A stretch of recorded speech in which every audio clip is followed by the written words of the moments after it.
Enquanto você vai abrindo a sua Bíblia comigo em Hebreus capítulo 5. Hebreus capítulo 5.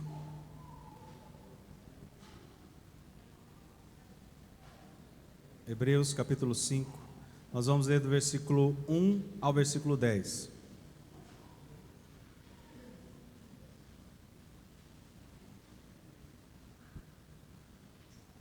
Hoje é dia de ceia, então eu achei bem propício dar esse estudo que há algum tempo eu queria dar, estava meditando nele, tentando deixá-lo mais fácil de explicar, um texto que é bastante complexo das Escrituras pela sua riqueza, pela sua profundidade, mas que fala do sumo sacerdote e do seu sacrifício perfeito. Então o tema dessa mensagem é o sumo sacerdote e o sacrifício perfeito. O sumo sacerdote e o sacrifício perfeito. Você pode dizer isso para gravar? Diz assim, Hebreus 5:1 até o 10. Todo sumo sacerdote é escolhido dentre os homens e designado para representá-los em questões relacionadas com Deus e apresentar ofertas e sacrifícios pelos pecados. Ele é capaz de se compadecer dos que não têm conhecimento e se desviam, visto que ele próprio está sujeito a fraquezas. Por isso, ele precisa oferecer sacrifícios por seus próprios pecados, bem como pelos pecados do povo. Ninguém toma essa honra para si mesmo, mas deve ser chamado por Deus, como de fato foi Arão. Da mesma forma, Cristo não tomou para si a glória de se tornar sumo sacerdote, mas Deus lhe disse: Tu és meu filho, eu hoje te gerei. Ele disse em outro lugar: Tu és sacerdote para sempre, segundo a ordem de Melquisedeque. Durante os seus dias de vida na terra, Jesus ofereceu oração e súplicas em alta voz e com lágrimas àquele que o podia salvar da morte, sendo ouvido por causa da sua reverente submissão. Embora sendo filho, ele aprendeu a obedecer por meio daquilo que sofreu. E uma vez aperfeiçoado, tornou-se fonte de salvação eterna para todos os que lhe obedecem, sendo designado por Deus sumo sacerdote, segundo a ordem de Melquisedeque. Essa é uma escritura, um texto profundo, e nós vamos então destrinchar em cima de o sumo sacerdote, o sacrifício perfeito. Bom, nós vamos ver sempre em todas as gerações passadas esse conceito muito claro de que aqui está Deus, aqui está o homem, e entre Deus e o homem precisava de alguém para interceder por nós. Seria um sacerdote ou alguém que vai apresentar os sacrifícios e interceder diante de Deus por nós, ou mesmo entre os pagãos, outros deuses, como por exemplo nós vamos ver em várias vezes o povo de Israel se desviando para adorar outros deuses, como Baal, um dos principais, e eles tinham então os sacerdotes de Baal, que aqueles ou os reis buscavam esses sacerdotes para interceder junto a Baal, buscando o favor dele. E era sempre apresentado sacrifícios de animais e muitas vezes até sacrifícios humanos. Por quê? Porque havia essa necessidade na ideia do povo de aplacar a ira desse Deus irado. Então o derramamento de sangue era como uma oferta: olha, receba essa oferta, esse sacrifício, para que o Senhor possa nos aceitar e nos perdoar. E muitas vezes essas ofertas também tinham a intenção de buscar o favor, buscar a chuva, a bênção para a lavoura, a bênção sobre a família. Então sempre havia esse personagem, o sacerdote. E aqui nós temos que entender que o escritor de Hebreus, ele está com a ideia de escrever um povo que entendia esse contexto. Um hebreu é o povo de Israel, e eles tinham o conceito de um sacerdócio. Todas as vezes que eles iam falar com Deus, eles não falavam direto com Deus. Quem que eles procuravam? O sacerdote. Eles levavam ali uma ovelha, eles levavam ali um animal designado na lei, para que o sacerdote pudesse interceder diante de Deus pela vida dele, por perdão de pecado, pelo favor, pela bênção de Deus. Então nós vemos aí a importância na cabeça de um hebreu do sumo sacerdote, que é aquele que oferecia o sacrifício. Então, para nós, não temos esse contexto hoje. Talvez quando você lê Hebreus, se você não entender essa realidade de um mediador, talvez fique um pouco complexo, mas para a cabeça do hebreu isso era muito claro para eles. E o que o escritor de Hebreus aqui ele está tentando fazer? Bom, toda a vida eles buscavam um sacerdote para interceder a Deus por eles, era aquele papel tipo de um advogado, né? Eu tenho uma causa, o advogado vai apresentar essa causa para mim diante do juiz. E o que aconteceu que eles encontraram Deus, foi apresentado a eles Jesus, mas havia uma grande perseguição para os cristãos, de abandonar a Cristo, de que voltasse a praticar o judaísmo. Então, o que ele estava mostrando é, olha, essas coisas eram sombras do passado, isso que vocês faziam, eram coisas que foram importantes para aquele momento, mas ainda era como se fosse uma muleta, para que quando chegasse a substância, ou fosse cumprido a lei em Cristo, tudo isso ficasse no passado. Isso é uma velha aliança, agora veio uma nova aliança. Então ele está dizendo, olha, o que passou, passou. E vocês vão compreender isso, porque eu vou falar que mesmo na lei que vocês tanto se apegam, na lei de Moisés, nós vamos ver no Velho Testamento, ou na velha lei, apresentar Jesus como futuro sumo sacerdote, ou sumo sacerdote superior, que vai apresentar uma nova lei, uma lei superior com promessas superiores. Então vamos ver aí como começa. Primeiro então, quem era esse sumo sacerdote? Versículo 1, todo sumo sacerdote é escolhido dentre os homens e designado para representá-los em questões relacionadas com Deus e apresentar ofertas e sacrifícios pelos pecados. Então é isso que eu acabei de explicar, é isso que era a função do sacerdote, era trabalhar com as coisas concernentes a Deus. Versículo 2, ele é capaz de se compadecer dos que não têm conhecimento e se desviam, visto que ele próprio está sujeito à fraqueza. Então o que acontece? O sumo sacerdote ou os sacerdotes, ele se compadecia do povo porque ele mesmo era pecador, e ele oferecia oferta pelo pecado do povo, mas também pelo seu próprio pecado, porque ele era uma pessoa também sujeita a pecado. Então por isso fala isso, ele também era sujeito às mesmas fraquezas, por isso ele também se compadecia do povo. Por isso ele precisava oferecer sacrifício pelos seus próprios pecados, bem como pelos pecados do povo. Para se tornar um sumo sacerdote ou um sacerdote, quem poderia ser? Diferente, como eu falei que era uma figura do advogado, né? Quando você tem uma causa, você é um réu, você não vai direto no juiz, ok? Você contrata um advogado. Para se tornar um advogado, você faz a faculdade de Direito, mas ainda você não é advogado, você vai ter que passar pelo exame da OAB, da Ordem dos Advogados do Brasil. Aí, autorizado, você vai então poder fazer esse papel de intercessor. Então, eu tenho um problema, eu vou para o advogado, ele vai apresentar a causa diante do juiz, ok? E agora, para ser um sacerdote, eu não podia simplesmente falar, agora eu vou ser um sacerdote, e eu vou fazer esse papel de intercessor entre o povo diante de Deus, eu vou ficar aí nessa função de advogado, de intercessor. Não, nós lembramos que haviam 12 tribos de Israel.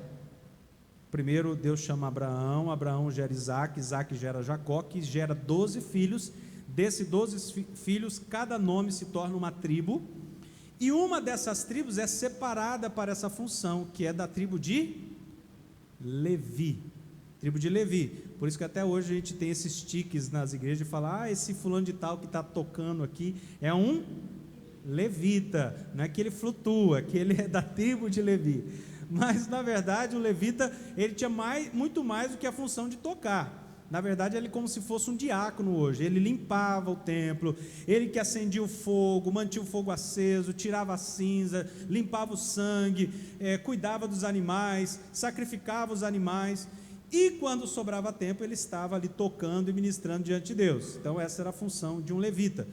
Então somente alguém da tribo de Levi poderia servir diante do templo, mas não só isso, é como um serviço obrigatório. O nosso é aos 18 anos, né? Você é convocado, nem todos são, no meu caso eu fui convocado, muito obrigado a fazer, não queria servir, mas servi o serviço obrigatório.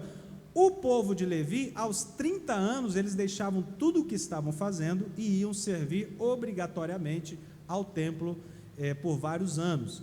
E ali então, essa tribo separada era sustentada pelas outras 11 tribos.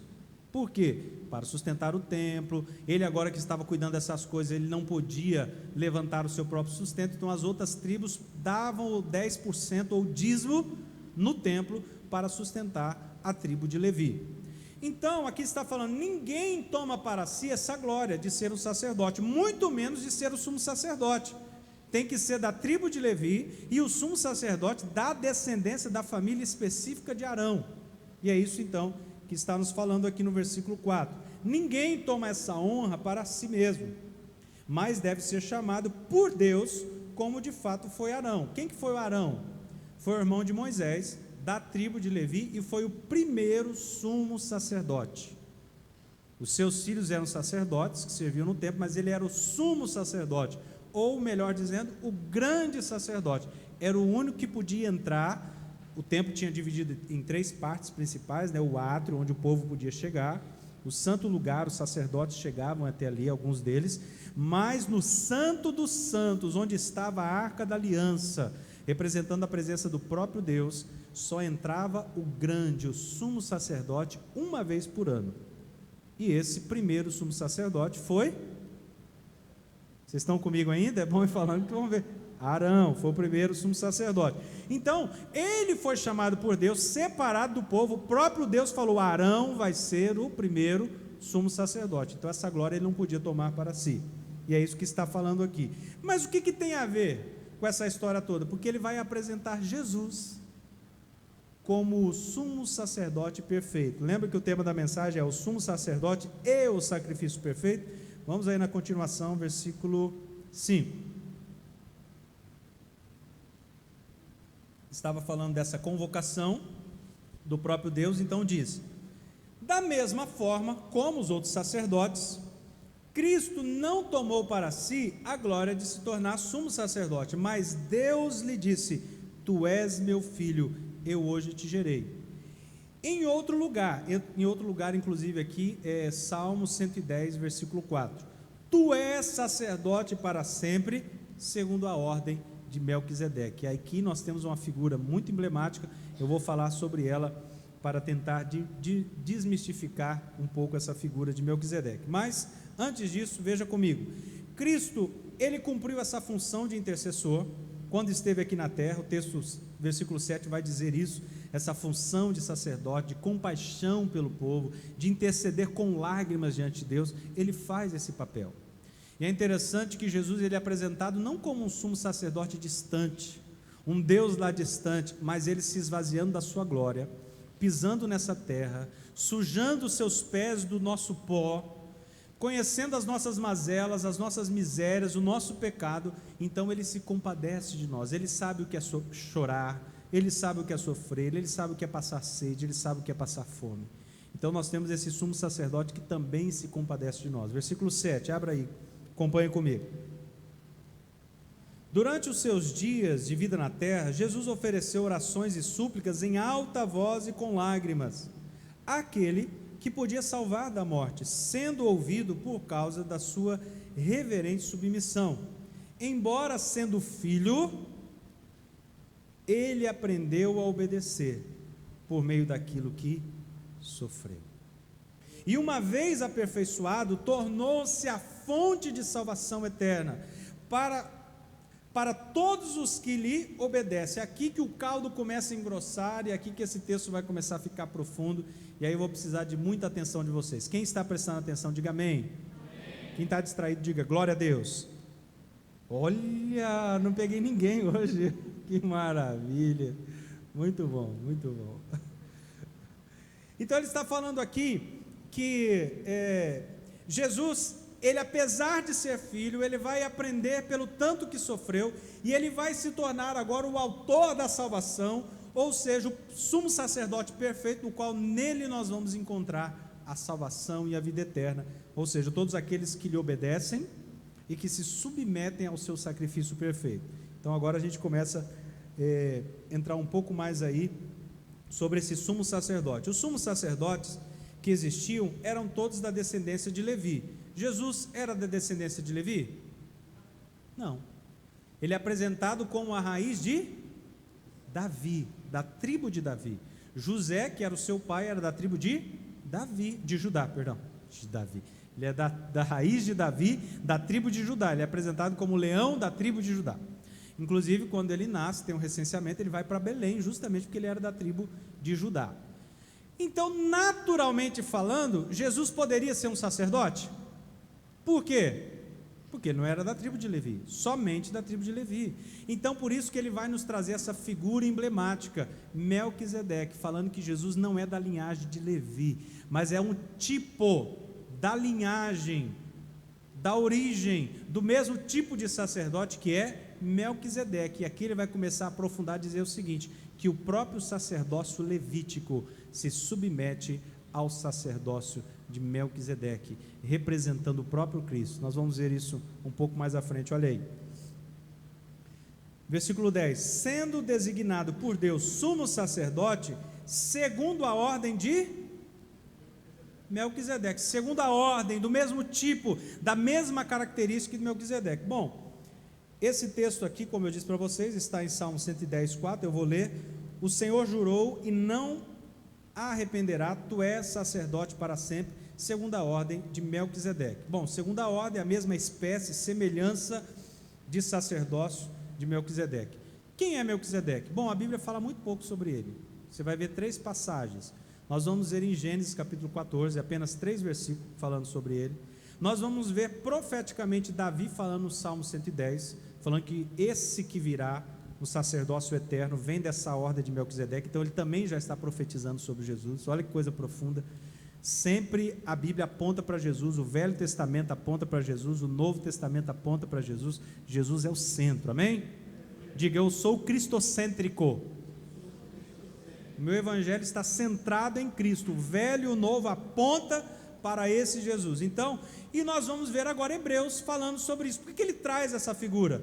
Para tentar mostrar que tipo de sacerdócio que é o de Jesus, o sacerdócio superior. Então, para isso, vamos ver na onde aparece aí, então, o Melquisedeque, que está em Gênesis 14:17. Como eu disse, é uma figura enigmática, até porque em Hebreus fala que ele não tem princípio de dias, nem fim de dias, nem genealogia. Então alguns entenderam erroneamente de que ele era um anjo, ele era um ser espiritual, ele era uma figura do próprio Jesus manifestado ali, mas não, ele era uma pessoa, ele era um rei de uma cidade chamada Salém. Mas o que está dizendo aqui, que não se preocupou a Bíblia dizer qual é a origem dele, qual é o seu princípio de dia. Ele não está ligado à genealogia de Levi. Então, da mesma maneira, esse mesmo tipo de sacerdócio é o sacerdócio de Jesus, ou seja, ele se torna uma sombra do que haveria de vir. Lembra que eu sempre falo aqui, nos nossos estudos, o Velho Testamento é uma sombra do que se manifesta no Novo Testamento. Tipo, o cordeiro era sacrificado, Jesus vem e agora se revela como o Cordeiro de Deus que tira o pecado do mundo. Enfim, esse Melquisedeque, nós temos que ter em mente que o livro de Hebreus, o tempo todo ele está falando de sombras do passado e da substância que se manifestou em Cristo. Aquilo ficou para trás e agora é revelado no Novo Testamento. Então nós não precisamos voltar para o judaísmo. Então ele aponta Melquisedeque como uma sombra que se manifesta em Jesus. Com isso em mente, vamos ler então Gênesis 14:17.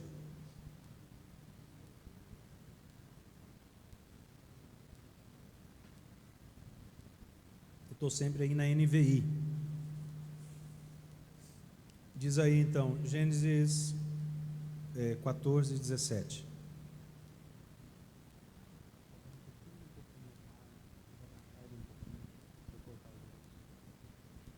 Diz assim: voltando Abrão, aqui ele ainda não era chamado de Abraão, por isso está aqui Abrão, voltando Abrão da vitória sobre Quedor Leomer, e sobre os reis que a ele se haviam aliado, o rei de Sodoma foi ao seu encontro no vale de Savé, isso é o vale do rei. Bom, o que está acontecendo aqui? Não é o foco, nem é o que nós queremos tratar, mas aqui fala de Abraão vindo de um lugar, e ali ele vai se encontrar com o rei de Sodoma, mas também vai vir a ele o rei de Salém, que é o Melquisedeque. O que aconteceu?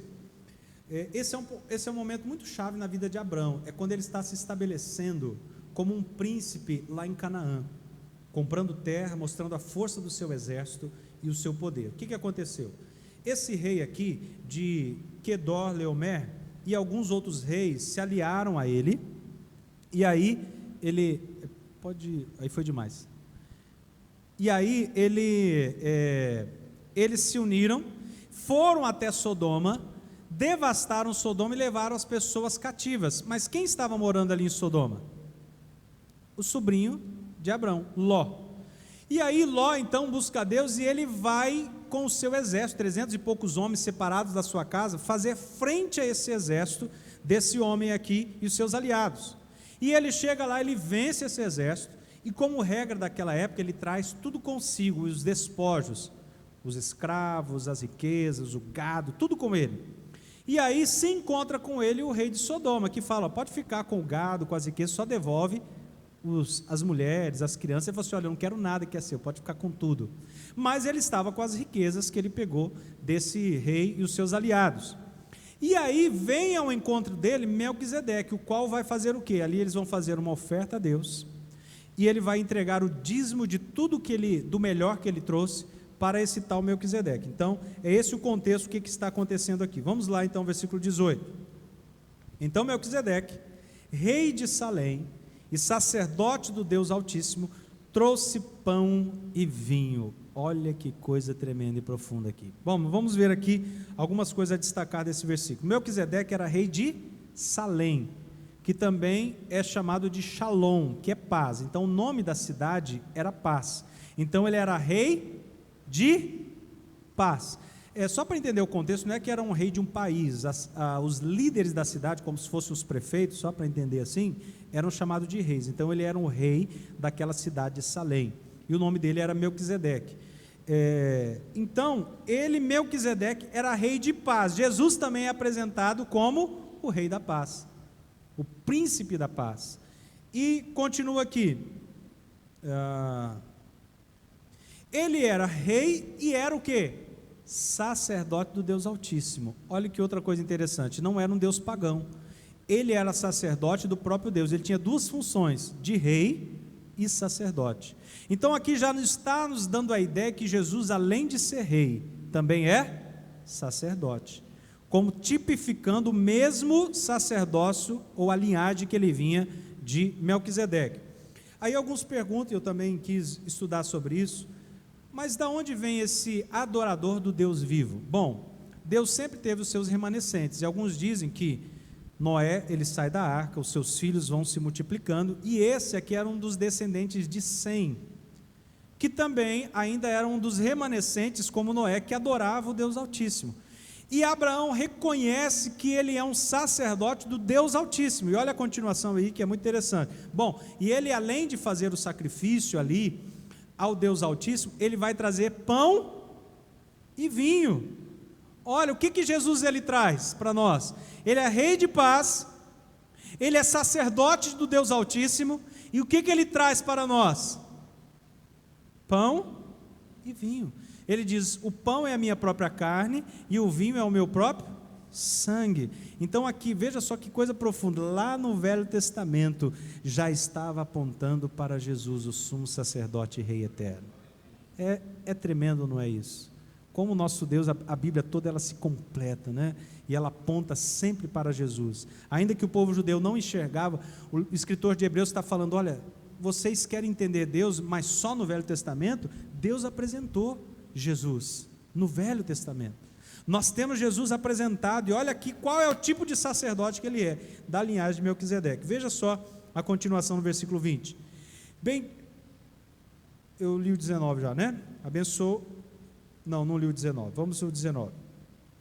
E abençoou Abrão, dizendo, ou seja, Melquisedeque está aqui abençoando Abrão, dizendo, bendito seja Abrão pelo Deus Altíssimo, Criador dos céus e da terra, e bendito seja o Deus Altíssimo que entregou os seus inimigos em suas mãos, e Abrão lhe deu o dízimo de tudo. Olha só, quando uma criança, hoje nós não temos tanto esse hábito da criança pedir bênção para o pai, não é isso?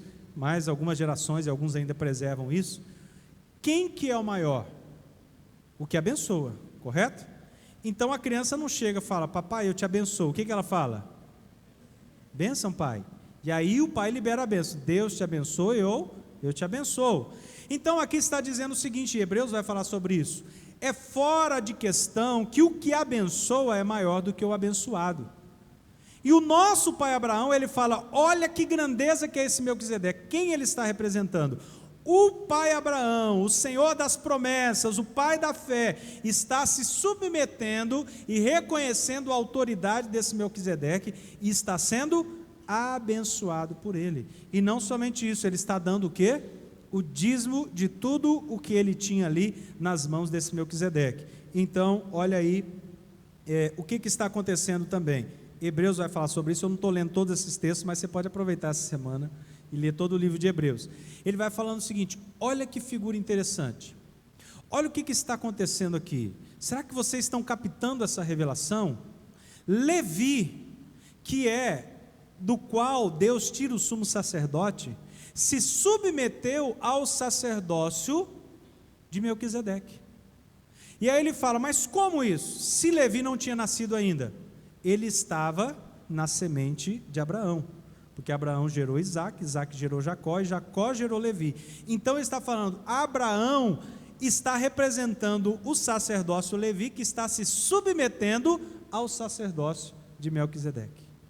Então ele traz para agora Hebreus dizendo o seguinte, o próprio Jesus, da ordem de Melquisedeque, ele é rei e sacerdote, mesmo que ele não venha da linhagem de Levi, o Levi, lá em Abraão, está se submetendo ao sacerdócio superior, que é o de Cristo. Então Jesus é o sumo sacerdote superior e o sumo sacerdote perfeito. Por isso que essa figura de Melquisedeque aparece, e por isso que essa é uma revelação tão profunda, e às vezes muitos não entendem quando se traz aí essa figura de Melquisedeque. Então, por isso, Melquisedeque é tipificado como Cristo, uma sombra do que haveria de se manifestar lá no Novo Testamento. Então, Jesus, ele era rei de paz e sacerdote de Deus, portanto, superior, ou seu sacerdócio era superior ao sacerdócio levítico. Então, a ideia aqui passada para nós, pelo escritor de Hebreus, então a ideia aqui passada também se refere que o sacerdócio levítico se submete ao sacerdócio de Melquisedeque na pessoa de Abraão, ou Abraão, quando esse lhe dá o dízimo e é abençoado por ele. Então, à luz de Hebreus, entendemos que o sacerdócio de Cristo é superior e que que em Jesus é estabelecida uma nova aliança com superiores promessas, porque Deus deu promessas a Abraão, ao sacerdócio levítico, mas a de Jesus é superior e superiores promessas. Nos fala das coisas eternas, espirituais, fala da vida eterna para sempre com Cristo. Posso ir mais fundo? Posso aprofundar um pouco mais? Estão conseguindo acompanhar aí? Texto tremendo, acho que você deveria reler essa semana. Tem muitas revelações em Hebreus que realmente não dá para... eu estou simplesmente arranhando a superfície de muito do que o escritor de Hebreus está trazendo ali ao povo. Mas olha só, vamos aprofundar um pouco mais aí.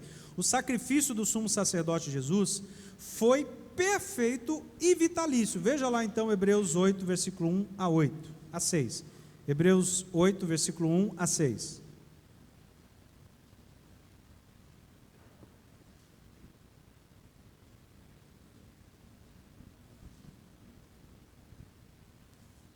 Ele está dando todo esse caldo grosso, essa feijoada para o povo hebreu.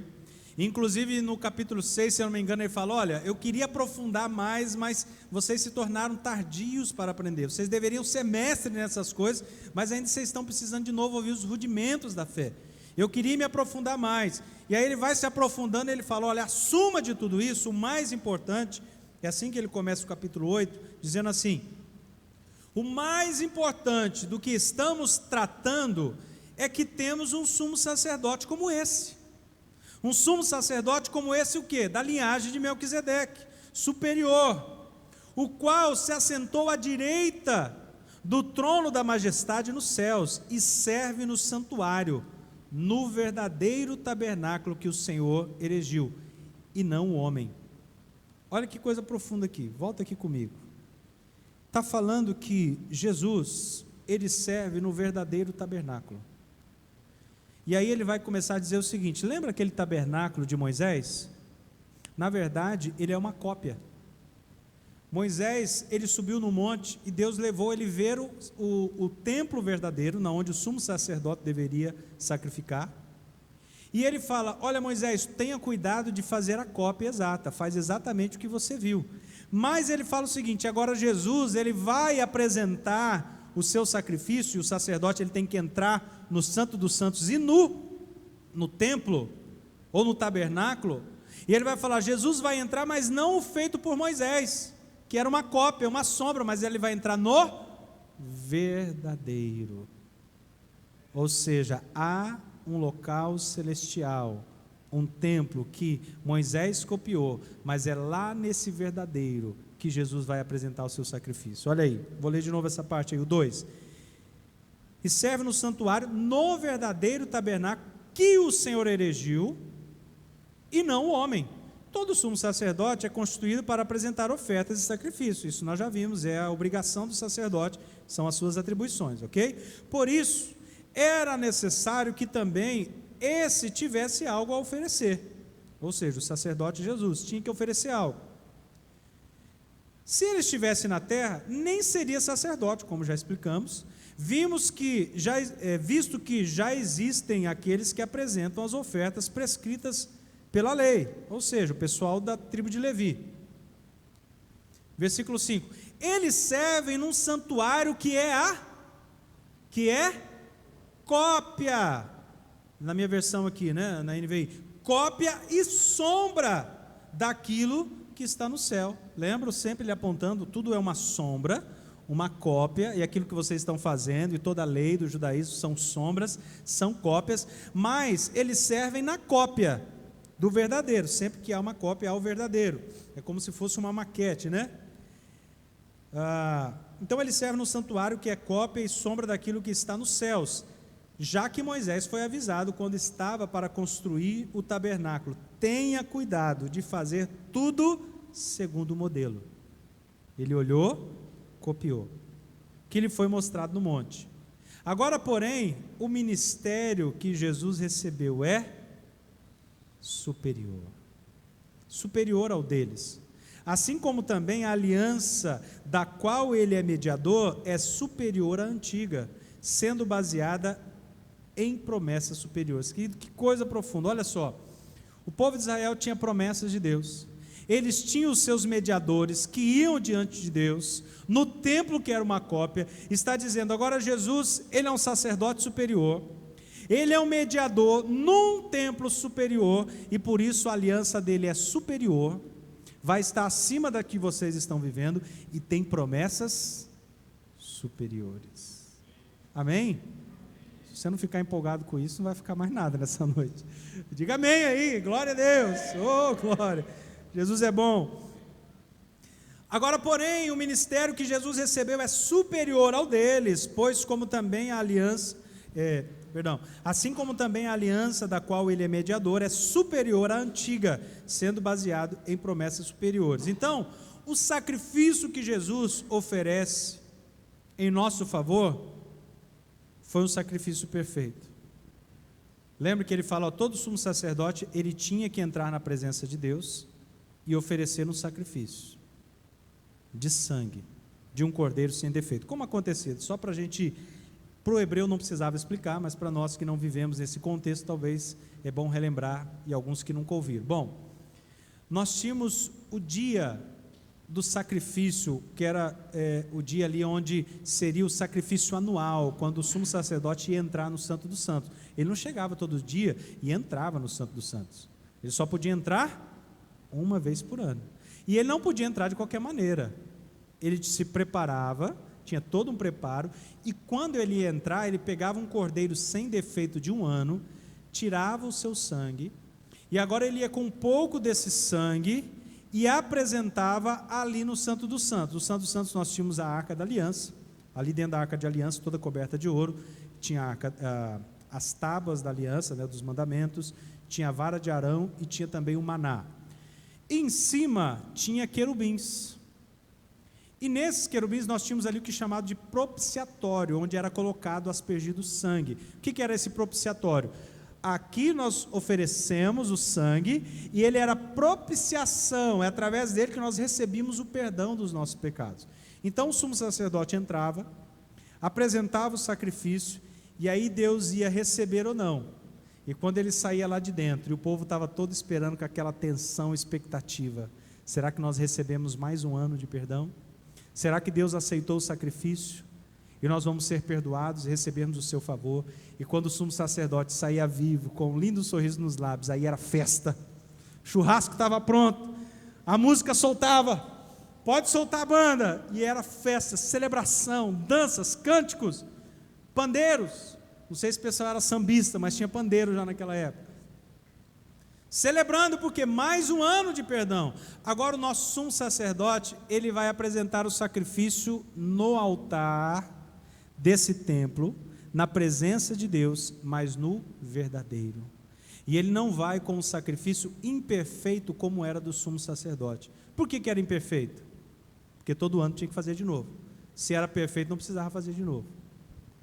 Então ele precisava todos os anos, porque não era suficiente, não era perfeito, era só uma sombra do que viria.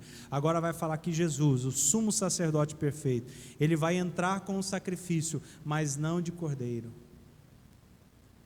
Mas ele vai entrar, como a Bíblia diz, você foi comprado, não por ouro nem prata, algo que a gente acha tão importante, ou pedras preciosas, mas pelo preciosíssimo sangue, como de cordeiro sem defeito, o precioso sangue de Cristo. Ele vai levar nesse templo verdadeiro que está diante do Pai, e apresentar o sacrifício, o seu próprio sangue, e então o sacrifício perfeito foi aceito. A ira de Deus foi aplacada. Eu e você fomos perdoados em Cristo. Olha só esse texto explicando em Hebreus capítulo 9. Gente, fico até arrepiado aqui, né? Só de pensar nesse glorioso momento, né? O sacrifício de Cristo sendo apresentado ali na cruz, e ele entrando nesse local celestial, chegando diante do Pai e apresentando-se diante do Pai. Eis aqui a oferta, Pai. O Senhor vai aceitar essa oferta? Deus aceitou, sim ou não? Hebreus 9, 24 a 28 fala que sim, Deus recebeu. Olha aí, versículo 24 de Hebreus 9. Pois Cristo não entrou em santuário feito por homens, uma simples representação do verdadeiro. Ele entrou nos céus, para agora se apresentar diante de Deus em nosso favor. O sumo sacerdote, o mediador, ele se apresenta diante de Deus, não porém para se oferecer repetidas vezes, à semelhança do sumo sacerdote que entra no lugar santíssimo todos os anos. Não foi esse sacrifício imperfeito. Ele entra na continuação, a semelhança do sumo sacerdote que entra no lugar santíssimo todos os anos com sangue alheio, ou seja, com sangue de um animal, não o seu próprio. Se fosse assim, Cristo precisaria sofrer muitas vezes, desde o começo do mundo. Mas agora, ele apareceu uma vez por todas, no fim dos tempos, para aniquilar o pecado mediante o sacrifício de si mesmo. Da mesma forma, como o homem está destinado a morrer uma só vez, e depois disso enfrentar o juízo, só abrir um parênteses aqui, queridos, porque isso aqui acaba com várias filosofias que algumas seitas têm sobre a reencarnação. Não existe reencarnação, e a Bíblia é clara. Porque se houvesse reencarnação, primeiro, o sacrifício de Cristo não tinha valido. Ele precisava vir todas as vezes, porque morreu por você agora, aí você reencarnou, tinha que morrer de novo. É isso que ele está falando. O homem está ordenado morrer uma vez só, depois acabou, o juízo. É igual pular de paraquedas, tem que acertar da primeira, né? Não tem segunda chance aqui, ok? Então ele está falando o seguinte, eu estou falando isso porque desde aquela época também tinha esse conceito de reencarnação. Eu acho que os fariseus criam reencarnação, os saduceus, bom, enfim, é tanto que você vai ver Jesus perguntando, quem dizem os homens que eu sou? Eles vão falar, alguns dizem que o Senhor é um dos profetas que ressuscitou, alguns dizem que o Senhor é Elias. Então eles criam na reencarnação, e a Bíblia está deixando claro, não existe reencarnação, amém? Vou ler de novo. Da mesma forma como o homem está destinado a morrer uma só vez, e depois disso enfrentar o juízo, assim também Cristo foi oferecido em sacrifício, quantas vezes? Uma única vez, sacrifício perfeito, para tirar os pecados de muitos, e aparecerá segunda vez. Jesus vai voltar, não para tirar o pecado, mas para trazer salvação aos que o aguardam. Quem aguarda Jesus aí? Queridos, olha que coisa tremenda, vamos rever isso. Jesus é o sumo sacerdote perfeito, e como sumo sacerdote, o papel dele é fazer essa mediação, entrar na presença do Pai e oferecer o sacrifício pelos nossos pecados. E Jesus fez isso uma única vez, porque o seu sacrifício foi perfeito. Então ele é o sumo sacerdote perfeito, com um sacrifício perfeito. Qual é a grandeza disso? Imagina aqui, o homem está aqui embaixo, e aqui está Deus, santo, separado do pecado. E o homem está sempre tentando alcançar Deus, e até por sacrifícios, chegar até Deus, através de boas obras, através de meios próprios, mas o homem nunca conseguiu. Mas o próprio Deus providencia o sacrifício perfeito, que é o seu Filho. E aí o que ele faz? Através do sacrifício de Cristo, nós somos aceitos por Deus, e somos colocados na mesma posição que Jesus é. Por isso que a Bíblia fala: justificados, pois, pela fé, temos paz com Deus, mediante, por meio de Jesus Cristo, o Rei, do qual obtivemos acesso a essa graça, por meio da fé. Então, o que acontece? Nós estávamos distantes de Deus, separados de Deus, mas através do sacrifício perfeito, nós agora podemos entrar na presença do Pai com ousadia, porque Ele nos colocou na mesma posição que Jesus. É tão verdade isso, que Jesus era chamado de o unigênito, filho único, e agora Ele é apresentado como o primogênito entre muitos irmãos. Ou seja, nós somos feitos justos, justificados em Cristo Jesus. Por isso você, quando entra na presença de Deus, não precisa entrar com a cabeça baixa, com medo. O sacrifício já foi feito. Muitas pessoas hoje não entenderam isso, e elas estão pagando promessa, elas estão andando de joelhos, elas estão buscando Deus através de sacrifícios de galinhas, de bois, de animais, porque não entenderam que o sacrifício perfeito já foi feito. Tem até pastores ensinando erroneamente que você tem que dar o seu dinheiro para receber a graça e a bondade de Deus. Já foi feito o sacrifício, gente. Mas por que ainda nós servimos a Deus?